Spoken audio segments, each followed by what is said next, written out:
आज हम पढ़ने लगे हैं Newton's cannon ball thought experiment.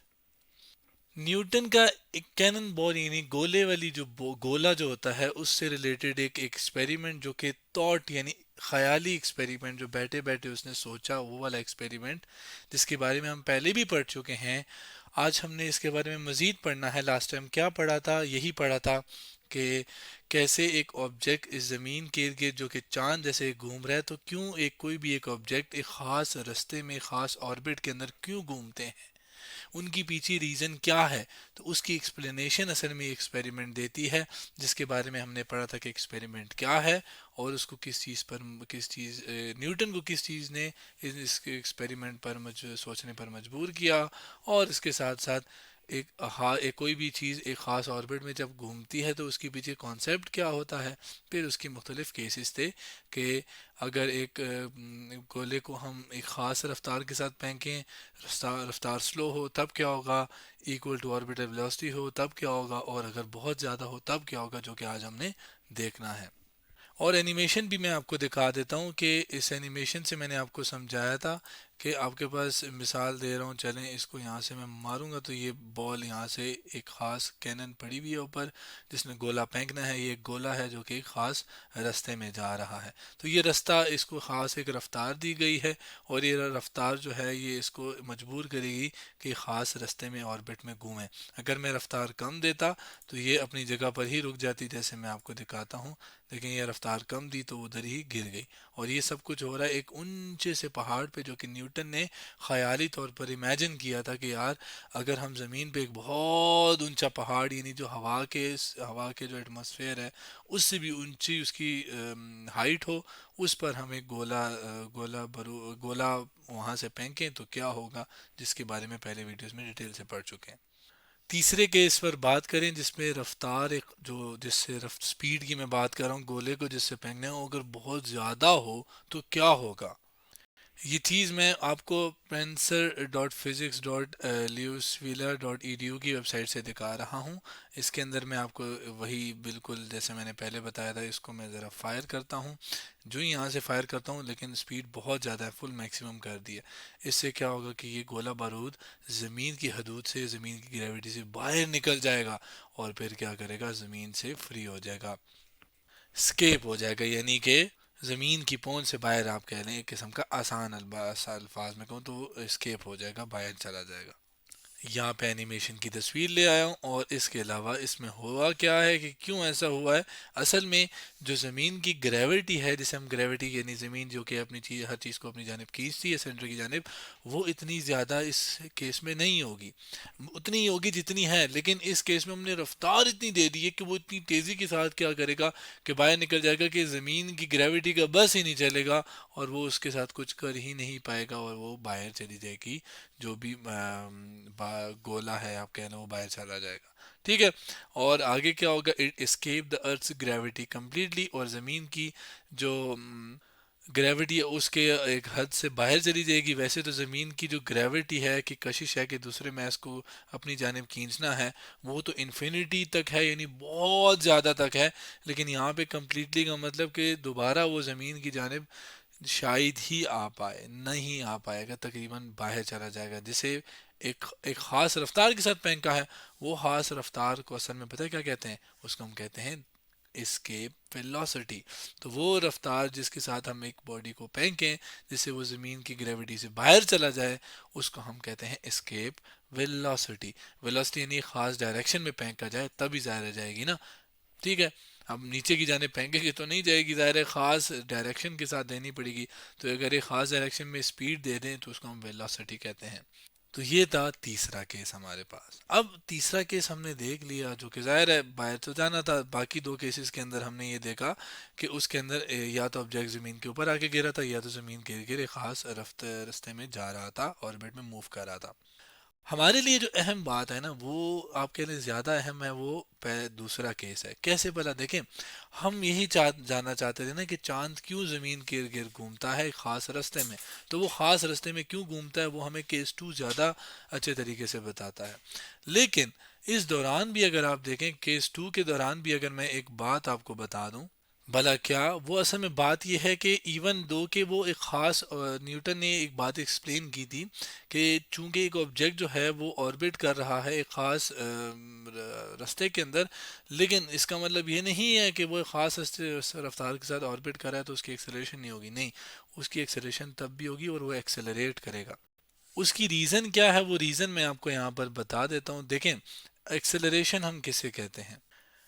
Change in velocity with respect to time. Velocity का तब्दील होना वक्त के लिहाज से, उसे हम क्या कहते हैं? एक्सेलरेशन। या हम कहते हैं कि एक बॉडी एक्सेलरेट करिए कब? जब उसकी वेलोसिटी तब्दील हो। वेलोसिटी हम किसे कहते हैं? ये बात मैंने अभी बताई आपको कि वेलोसिटी हम कहते हैं स्पीड प्लस डायरेक्शन। जब भी एक ख़ास चीज़ को एक ख़ास रफ्तार यानी ख़ास एक डायरेक्शन के साथ, एक ख़ास स्पीड के साथ, एक ख़ास डायरेक्शन के साथ फेंका जाए, तो दोनों चीज़ें जब मिलती हैं तो हम उसको वेलोसिटी कहते हैं। हम इन दोनों में से कोई एक चीज़ भी चेंज हो जाए तो फिर हम कहेंगे कि वेलोसिटी चेंज हो गई है।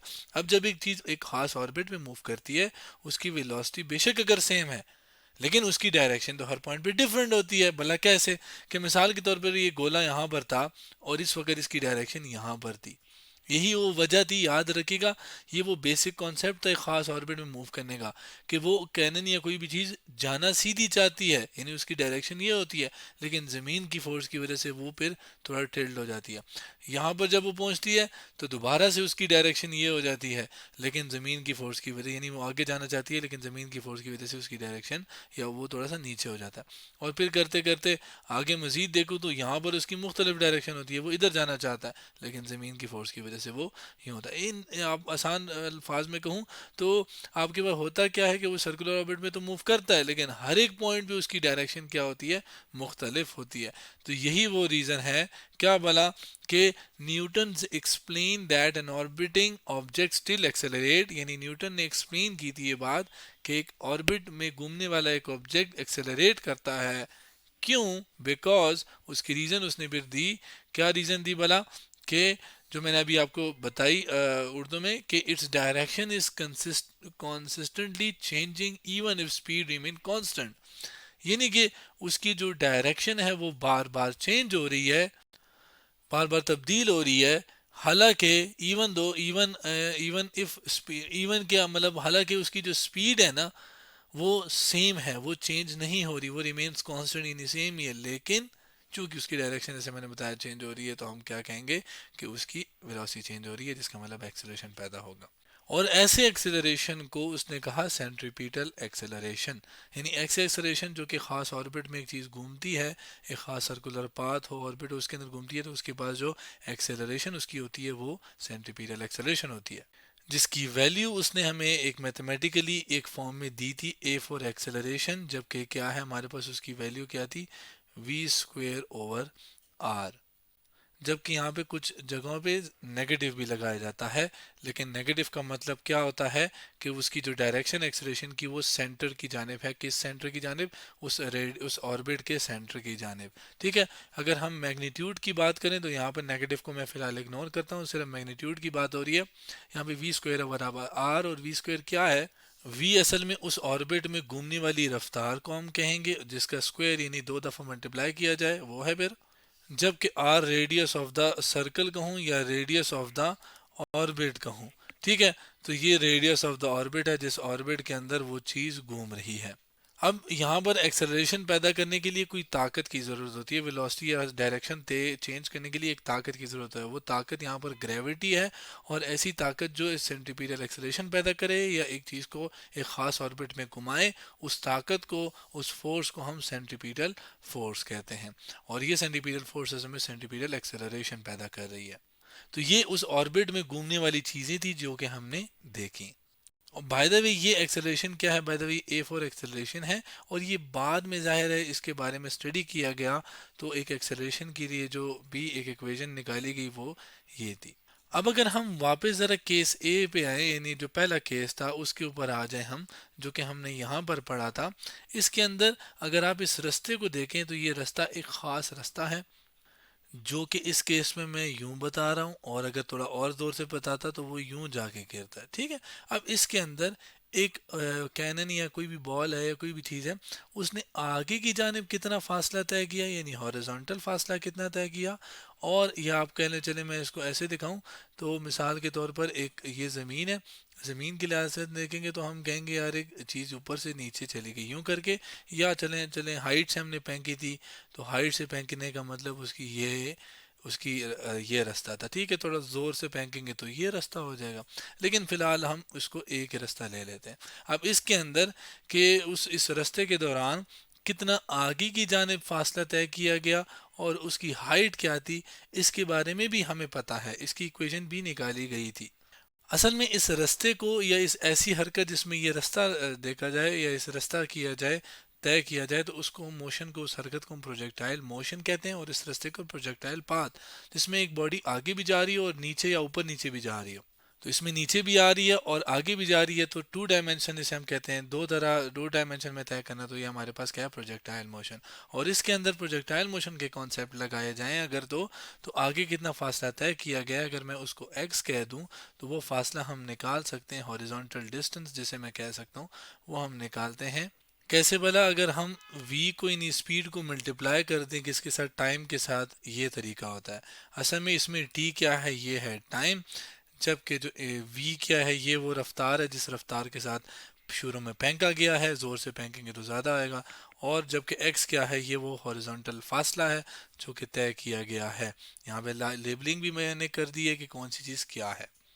जबकि कितनी हाइट के साथ फेंका गया है, जिसको हम वर्टिकल ड्रॉप भी कहते हैं और इसको वाई से रिप्रेजेंट किया जाता है।